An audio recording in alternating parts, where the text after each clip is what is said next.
ಇಂದಿನ ವಿಡಿಯೋ ತಿರುಮಲದ ಭಗವಂತ ಶ್ರೀನಿವಾಸನ ಶಂಖಚಕ್ರದ ಹಿಂದಿನ ರಹಸ್ಯದ ಬಗ್ಗೆ.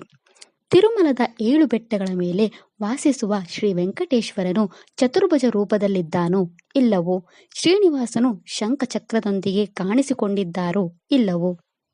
ಇಲ್ಲದಿದ್ದರೆ ನಾವು ಈಗ ಶಂಖಚಕ್ರದೊಂದಿಗೆ ಚತುರ್ಭುಜ ರೂಪದಲ್ಲಿ ಶ್ರೀನಿವಾಸನ ವಿಗ್ರಹವನ್ನು ಏಕೆ ನೋಡುತ್ತಿದ್ದೇವೆ? ಈ ರೀತಿಯಾಗಿ ಈ ಎಲ್ಲ ಪ್ರಶ್ನೆಗಳಿಗೆ ಉತ್ತರಗಳನ್ನು ತಿಳಿಯಲು ಮತ್ತು ತಿರುಮಲ ಶ್ರೀನಿವಾಸನ ವಿಗ್ರಹದ ಬಗ್ಗೆ ಎಲ್ಲವನ್ನು ತಿಳಿದುಕೊಳ್ಳಲು ಈ ಸಂಪೂರ್ಣ ವಿಡಿಯೋವನ್ನು ನೋಡಿ. ಭಗವಂತ ಶ್ರೀನಿವಾಸ ಯಾವಾಗಲೂ ಚತುರ್ಭುಜ ರೂಪದೊಂದಿಗೆ 4 ಕೈಗಳಲ್ಲಿ ಶಂಖ ಮತ್ತು ಚಕ್ರವನ್ನು ಹಿಡಿದು ಉಳಿದ ಕೈಗಳಲ್ಲಿ ವರದ ಹಸ್ತ ಮತ್ತು ಕಟಿಹಸ್ತವನ್ನು ತೋರಿಸುತ್ತಾ ಕಾಣುತ್ತಾನೆ. ನಾವು ತಿರುಮಲದಲ್ಲಿ ಶ್ರೀನಿವಾಸನ ದರ್ಶನಕ್ಕೆ ಹೋದಾಗಲೆಲ್ಲ ಪ್ರತಿಯೊಬ್ಬ ಭಕ್ತರು ಶಂಖ ಮತ್ತು ಚಕ್ರಗಳನ್ನು ಹೊಂದಿರುವ ಶ್ರೀನಿವಾಸನನ್ನು ನೋಡಿರಬಹುದು. ಆದರೆ ಆ ಶಂಖಚಕ್ರವು ಭಗವಾನ್ ಶ್ರೀನಿವಾಸನ ವಿಗ್ರಹದ ಭಾಗವೇ ಅಥವಾ ಅವು ವಿಗ್ರಹಕ್ಕೆ ಜೋಡಿಸಲ್ಪಟ್ಟಿವೆಯೇ? ಹಾಗಾದರೆ ಈ ಆಯುಧಗಳ ಹಿಂದಿನ ಸತ್ಯವೇನು? ಇಂದಿನ ದಿನಗಳಲ್ಲಿ ಒಂದು ಕ್ಷಣವಾದರೂ ಶ್ರೀನಿವಾಸನ ದರ್ಶನ ಪಡೆಯುವುದು ಒಂದು ದೊಡ್ಡ ಸಾಧನೆ. ನಾವು ಅದೃಷ್ಟವಂತರಾಗಿದ್ದರೆ ಉನ್ನತ ಅಧಿಕಾರಿಗಳಿಂದ ಯಾವುದೇ ಶಿಫಾರಸು ಇದ್ದರೆ 5 ಸೆಕೆಂಡುಗಳು ಅಥವಾ 1 ನಿಮಿಷ ಭಗವಂತನ ದರ್ಶನ ಪಡೆಯಬಹುದು. ಸುಪ್ರಭಾತ ಸೇವೆ, ಅರ್ಚನ ಸೇವೆ, ತೋಮಾಲ ಸೇವೆ, ಅಭಿಷೇಕ ಸೇವೆಯನ್ನು ಬುಕ್ ಮಾಡುವವರು ಶ್ರೀನಿವಾಸನ ಮೂಲ ಮೂರ್ತಿಯನ್ನು ಸ್ಪಷ್ಟವಾಗಿ ನೋಡಿರುತ್ತಾರೆ. ತೋಮಾಲ ಸೇವೆ ಮತ್ತು ಅರ್ಚನೆ ಸೇವೆಯಲ್ಲಿ ಶ್ರೀನಿವಾಸನನ್ನು ವಿವಿಧ ಹೂವುಗಳು ಮತ್ತು ವಿವಿಧ ಆಭರಣಗಳೊಂದಿಗೆ ಪೂಜಿಸಲಾಗುತ್ತದೆ. ಅದರಿಂದ ಭಗವಂತನ ನಿಜವಾದ ರೂಪವನ್ನು ನೋಡುವುದು ಕಷ್ಟಕರವಾಗಿರುತ್ತದೆ. ಗುರುವಾರದಂದು ಶ್ರೀನಿವಾಸನ ನೇತ್ರ ದರ್ಶನ ಮತ್ತು ನಿಜಪಾದ ದರ್ಶನ ಇರುತ್ತದೆ. ಆ ಸಮಯದಲ್ಲಿ ಶ್ರೀನಿವಾಸನ ಮುಖವು ಸಂಪೂರ್ಣವಾಗಿ ಕಾಣುವುದಿಲ್ಲ, ಆದರೆ ಸ್ವಲ್ಪ ಮಾತ್ರ ಕಾಣುವಷ್ಟು ಇರುತ್ತದೆ. ಭಗವಂತ ಶ್ರೀನಿವಾಸನ ಕರ್ಪೂರ ನಾಮವನ್ನು ಸ್ವಲ್ಪ ಕಡಿಮೆ ಅನ್ವಯಿಸಲಾಗುತ್ತದೆ. ಇದರಿಂದಾಗಿ ಶ್ರೀನಿವಾಸನ ಕಣ್ಣುಗಳು ಗುರುವಾರದಂದು ಮಾತ್ರ ಸ್ವಲ್ಪ ಕಾಣುತ್ತವೆ. ಗುರುವಾರ ಶ್ರೀನಿವಾಸನ ಕಣ್ಣುಗಳು ಮತ್ತು ಪಾದಗಳು ಸ್ಪಷ್ಟವಾಗಿ ಕಾಣುತ್ತವೆ ಮತ್ತು ಶ್ರೀನಿವಾಸನ ಮೂರ್ತಿಯನ್ನು ರೇಷ್ಮೆ ಪೀತಾಂಬರ ಉಪವಸ್ತ್ರದಿಂದ ಮಾತ್ರ ಅಲಂಕರಿಸಲಾಗಿರುತ್ತದೆ. ಭಗವಂತನ ಚತುರ್ಭುಜ ರೂಪವನ್ನು 4 ಕೈಗಳಿಂದ ಶ್ರೀನಿವಾಸನ ರೂಪದಲ್ಲಿ ಕಾಣಬಹುದು. ಒಂದು ಕೈ ವರದ ಹಸ್ತವನ್ನು ತೋರಿಸುತ್ತದೆ, ಅಂದರೆ ಭಗವಂತನ ಪಾದಗಳಿಗೆ ಶರಣಾದವರು ಮೋಕ್ಷವನ್ನು ಪಡೆಯುತ್ತಾರೆ. ಇನ್ನೊಂದು ಕೈ ಕಟಿಹಸ್ತವನ್ನು ತೋರಿಸುತ್ತದೆ, ಅಂದರೆ ಈ ಅಪಾಯಕಾರಿ ಸಂಸಾರ ಸಾಗರವನ್ನು ದಾಟಲು ಬಯಸುವವರು ಮತ್ತು ಭಗವಂತನ ಪಾದಗಳಿಗೆ ಶರಣಾದವರು ಭಗವಂತನಿಂದ ರಕ್ಷಿಸಲ್ಪಡುತ್ತಾರೆ. ಭಗವಂತನ ಭುಜಗಳ ಬಳಿ ಇರುವ ಇತರ 2 ಕೈಗಳು ತನ್ನ 2 ಆಯುಧಗಳಾದ ಶಂಖ ಮತ್ತು ಚಕ್ರವನ್ನು ಹಿಡಿದಿರುವುದನ್ನು ಕಾಣಬಹುದು.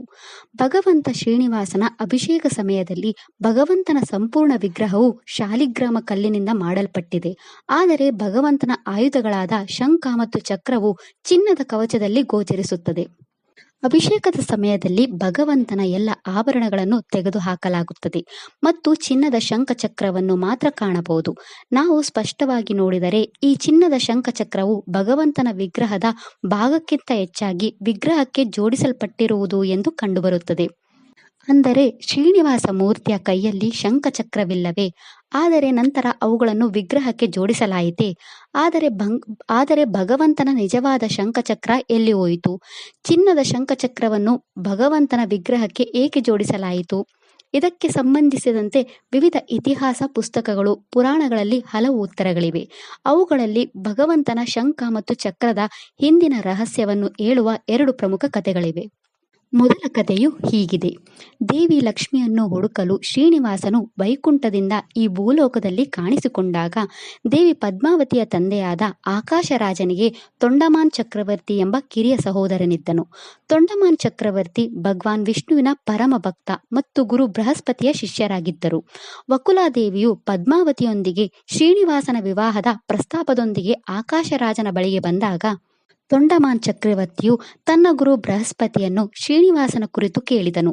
ಅದಕ್ಕೆ ಗುರು ಬೃಹಸ್ಪತಿಯು ಭಗವಾನ್ ಶ್ರೀನಿವಾಸನು ವಿಷ್ಣುವಿನ ದಿವ್ಯ ಅವತಾರ ಎಂದು ಹೇಳಿದರು ಮತ್ತು ಭಗವಾನ್ ಶ್ರೀನಿವಾಸ ಮತ್ತು ದೇವಿ ಪದ್ಮಾವತಿಯ ವಿವಾಹಕ್ಕೆ ಒಪ್ಪಿಗೆಯನ್ನು ನೀಡಿದರು. ಭಗವಂತ ಶ್ರೀನಿವಾಸನ ಎಲ್ಲ ಮಹಿಮೆಗಳನ್ನು ತನ್ನ ಗುರುಗಳಿಂದ ಕೇಳಿದ ನಂತರ ರಾಜ ತೊಂಡಮಾನ್ ಚಕ್ರವರ್ತಿ ಶ್ರೀನಿವಾಸನ ಕಲ್ಯಾಣದ ಸಂಪೂರ್ಣ ಉಸ್ತುವಾರಿ ವಹಿಸಿಕೊಂಡರು. ಅವರು ತಿರುಮಲದ 7 ಬೆಟ್ಟಗಳ ಮೇಲೆ ಭಗವಂತನ ಶಾಶ್ವತ ನಿವಾಸಕ್ಕಾಗಿ ಮತ್ತು ತನ್ನ ಭಕ್ತರನ್ನು ಆಶೀರ್ವಾದಿಸಲು ಸುಂದರವಾದ ದೇವಾಲಯವನ್ನು ನಿರ್ಮಿಸಿದರು. ತೊಂಡಮಾನ್ ಚಕ್ರವರ್ತಿ ಭಗವಂತ ಶ್ರೀನಿವಾಸನಿಗೆ 3 ಪ್ರಾಕಾರಗಳು ಮತ್ತು 7 ಬಾಗಿಲುಗಳನ್ನು ಹೊಂದಿರುವ ಸುಂದರವಾದ ದೇವಾಲಯವನ್ನು ನಿರ್ಮಿಸಿದರು. ಇದು ವೈಕುಂಠವನ್ನು ಹೋಲುತ್ತದೆ. ತಿರುಮಲದ ಪ್ರಸ್ತುತ ಆನಂದ ನಿಲಯ ದೇವಾಲಯವನ್ನು ತೊಂಡಮಾನ್ ಚಕ್ರವರ್ತಿ ನಿರ್ಮಿಸಿದ್ದು. ಆಕಾಶರಾಜನ ಮರಣದ ನಂತರ ದೇವಿ ಪದ್ಮಾವತಿಯ ಸಹೋದರ ಮತ್ತು ಅವನ ಚಿಕ್ಕಪ್ಪ ತೊಂಡಮಾನ್ ಚಕ್ರವರ್ತಿಯ ನಡುವೆ ರಾಜ್ಯಗಳ ಹಂಚಿಕೆಯ ಬಗ್ಗೆ ಯುದ್ಧ ನಡೆಯಿತು. ದೇವಿ ಪದ್ಮಾವತಿಯು ಈ ಹೋರಾಟದಲ್ಲಿ ತನ್ನ ಸಹೋದರನಿಗೆ ಸಹಾಯ ಮಾಡುವಂತೆ ಶ್ರೀನಿವಾಸನನ್ನು ಕೇಳಿದಳು. ಭಗವಂತನ ಮಹಾಭಕ್ತನಾಗಿದ್ದ ರಾಜ ತೊಂಡಮಾನ್ ಚಕ್ರವರ್ತಿ ತನ್ನ ರಕ್ಷಣೆಗಾಗಿ ತನ್ನ ಆಯುಧಗಳಾದ ಶಂಖಚಕ್ರವನ್ನು ಭಗವಂತ ಶ್ರೀನಿವಾಸನಿಗೆ ಕೇಳಿದನು. ಆ ಸಮಯದಲ್ಲಿ ಶ್ರೀನಿವಾಸನು ತನ್ನ ಸ್ವಂತ ಶಂಖಚಕ್ರವನ್ನು ತೊಂಡಮಾನ್ ಚಕ್ರವರ್ತಿಗೆ ಕೊಟ್ಟನು. ಭಗವಂತನ ಸುದರ್ಶನ ಚಕ್ರ ಮತ್ತು ಭಗವಂತನ ನಡುವೆ ಮಹಾಯುದ್ಧ ನಡೆಯಿತು. ಕೊನೆಯಲ್ಲಿ ಭಗವಂತನು ಅವರನ್ನು ಸಮರ್ಪಿಸುವಂತೆ ಮಾಡಿ ರಾಜ್ಯಗಳನ್ನು ಅವರಿಗೆ ಸಮಾನವಾಗಿ ಹಂಚಿದನು. ಯುದ್ಧದ ಕೊನೆಯಲ್ಲಿ ತೊಂಡಮಾನ್ ಚಕ್ರವರ್ತಿ ಭಗವಂತನಿಗೆ ಕ್ಷಮೆ ಯಾಚಿಸಿದನು ಮತ್ತು ತನ್ನ ನೆನಪಿಗಾಗಿ ತನ್ನ ಶಂಖಚಕ್ರವನ್ನು ತನಗೆ ನೀಡಬೇಕೆಂದು ಕೇಳಿದನು. ಭಕ್ತರು ನಿನ್ನ ಈ ರೂಪವನ್ನು ನೋಡುವಾಗ ಭಗವಂತನು ತನ್ನ ಭಕ್ತರಿಗೆ ತನ್ನ ಸ್ವಂತ ಆಯುಧಗಳನ್ನು ಕೊಟ್ಟಿದನೆಂದು ನೆನಪಿಸಿಕೊಳ್ಳುತ್ತಾರೆ. ದೇವರು ಎಷ್ಟು ಕರುಣಾಮಯಿ ಎಂದು ಜನರಿಗೆ ತೋರಿಸಲು ತೊಂಡಮಾನ್ ಚಕ್ರವರ್ತಿ ಬಯಸಿದನು.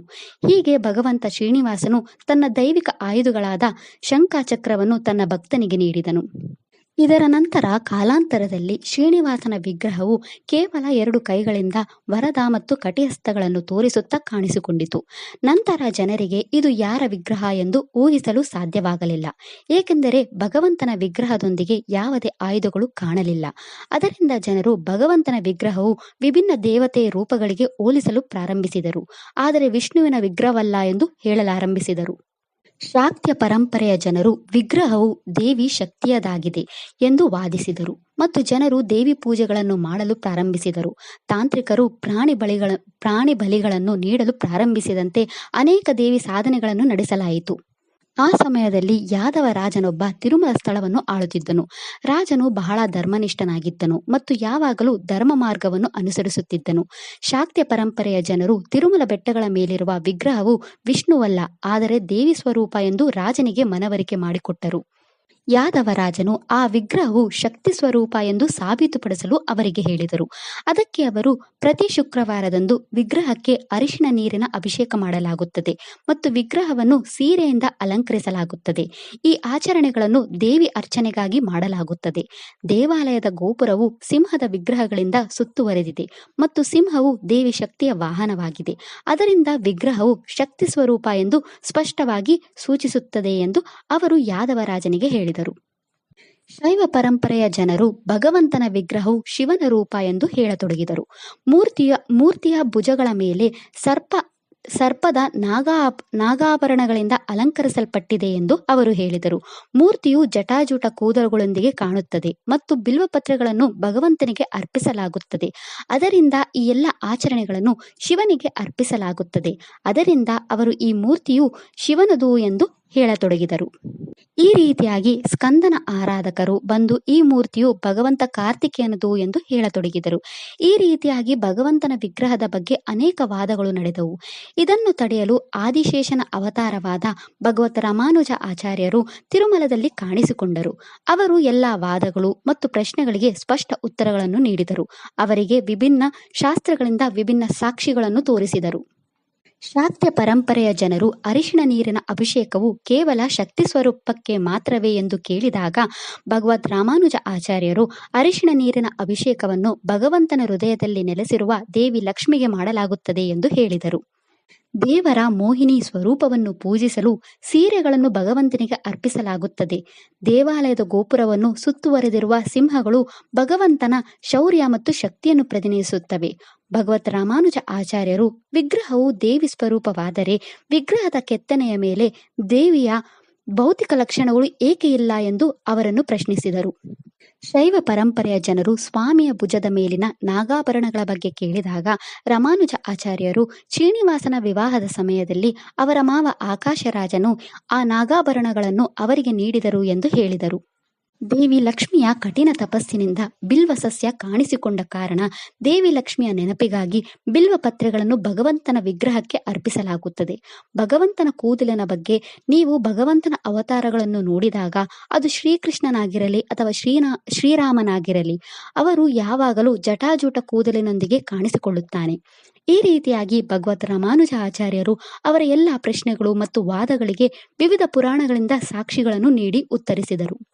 ಎಲ್ಲ ಸಾಕ್ಷಿಗಳನ್ನು ತೋರಿಸಿದ ನಂತರವೂ ಅವರಿಗೆ ಆ ವಿಗ್ರಹವು ವಿಷ್ಣುವುದೇ ಎಂದು ಮನವರಿಕೆಯಾಗಲಿಲ್ಲ. ನಂತರ ಅವರು ಭಗವತ್ ರಾಮಾನುಜ ಆಚಾರ್ಯರಿಗೆ ಆ ವಿಗ್ರಹವು ವಿಷ್ಣುವಿಗೆ ಸೇರಿದ್ದು ಎಂದು ಸಾಬೀತುಪಡಿಸಲು ಸವಾಲು ಹಾಕಿದರು. ರಾಮಾನುಜ ಆಚಾರ್ಯರು ಆ ಸವಾಲನ್ನು ಕೇಳಿ ಗರ್ಭಗೃಹದ ಒಳಗೆ ಹೋಗಿ ವಿವಿಧ ದೇವತೆಗಳ ಎಲ್ಲ ಆಯುಧಗಳನ್ನು ಇರಿಸಿ ವಿಷ್ಣುವಿನ ಶಂಖಚಕ್ರ, ಶಿವನ ತ್ರಿಶೂಲ ಇತ್ಯಾದಿಗಳನ್ನು ಇರಿಸಿದರು. ಅವರು ಎಲ್ಲ ಆಯುಧಗಳನ್ನು ಇರಿಸಿ ಒಂದೇ ರಾತ್ರಿಯಲ್ಲಿ ಗರ್ಭಗೃಹದ ಬಾಗಿಲನ್ನು ಮುಚ್ಚಿ ಮರುದಿನ ಬೆಳಗ್ಗೆ ಪರೀಕ್ಷಿಸಲು ಮತ್ತು ಭಗವಂತ ಯಾವ ಆಯುಧಗಳನ್ನು ಆರಿಸಿದನೆಂದು ನೋಡಲು ಹೇಳಿದರು. ಎಲ್ಲರೂ ಇದಕ್ಕೆ ಒಪ್ಪಿ ಆನಂದ ನಿಲಯದ ಬಾಗಿಲುಗಳನ್ನು ಮುಚ್ಚಿ ಯಾದವರಾಜನಿಗೆ ಕೀಲಿಗಳನ್ನು ನೀಡಿದರು. ಮರುದಿನ ಅವರು ಬಾಗಿಲು ತೆರೆದಾಗ ಆಶ್ಚರ್ಯಕರವಾಗಿ ಭಗವಂತನು ಚತುರ್ಭುಜ ರೂಪದಲ್ಲಿ ಶಂಖ ಮತ್ತು ಚಕ್ರವನ್ನು ಹಿಡಿದಿರುವುದು ಕಂಡುಬಂದಿತು. ಈ ರೀತಿಯಾಗಿ ಭಗವತ್ ರಾಮಾನುಜ ಆಚಾರ್ಯರು ಅನೇಕ ವೈಷ್ಣವ ಕ್ಷೇತ್ರಗಳನ್ನು ಪುನಃ ಸ್ಥಾಪಿಸಿದರು. ಅಂದಿನಿಂದ ರಾಮಾನುಜ ಆಚಾರ್ಯರು ಅಭಿಷೇಕ ಸಮಯದಲ್ಲಿಯೂ ಸಹ ಭಗವಂತನ ಶಂಖಚಕ್ರವನ್ನು ಯಾವುದೇ ಸಮಯದಲ್ಲಿ ತೆಗೆಯಬಾರದು ಎಂದು ಆದೇಶಿಸಿದರು. ನಂತರ ಈ ಘಟನೆಯನ್ನು ನೆನಪಿಸಿಕೊಳ್ಳಲು ಶಂಖ ಮತ್ತು ಚಕ್ರವನ್ನು ಚಿನ್ನದ ಲೇಪನದಿಂದ ಅಲಂಕರಿಸಲಾಯಿತು. ಶಂಖ ಮತ್ತು ಚಕ್ರಗಳು ಭಗವಂತನ ಅಂಶಾವತಾರಗಳಾಗಿವೆ. ಅದರಿಂದ ಅವು ಯಾವಾಗಲೂ ಭಗವಂತನೊಂದಿಗೆ ಕಂಡುಬರುತ್ತವೆ. ಆದರೆ ಭಗವಂತನು ತುಂಬ ಕರುಣಾಮಯಿ. ಅವನು ತನ್ನ ಭಕ್ತರ ಕೋರಿಕೆಯ ಮೇರೆಗೆ ತನ್ನ ದೈವಿಕ ಆಯುಧಗಳನ್ನೂ ಸಹ ನೀಡಬಲ್ಲನು ಎಂದು ಇದು ತೋರಿಸುತ್ತದೆ. ಇದಿಷ್ಟು ಭಗವಂತ ಶ್ರೀನಿವಾಸನ ದೈವಿಕ ಆಯುಧಗಳ ರಹಸ್ಯದ ಬಗ್ಗೆ. ಶುಕ್ರವಾರದ ಅಭಿಷೇಕದ ಸಮಯದಲ್ಲಿ ಎಲ್ಲರೂ ಭಗವಂತನ ಶಂಖಚಕ್ರದ ದರ್ಶನ ಪಡೆದು ಅವರ ಲೀಲೆಗಳನ್ನು ಸ್ಮರಿಸಬೇಕೆಂದು ನಾನು ವಿನಂತಿಸುತ್ತೇನೆ. ಹರೇ ಶ್ರೀನಿವಾಸ. ಈ ವಿಡಿಯೋ ಇಷ್ಟ ಆದರೆ ಲೈಕ್ ಮಾಡಿ, ಶೇರ್ ಮಾಡಿ ಮತ್ತು ಚಾನೆಲ್ ಸಪೋರ್ಟ್ ಮಾಡೋಕೆ ಸಬ್ಸ್ಕ್ರೈಬ್ ಮಾಡಿ. ಧನ್ಯವಾದಗಳು.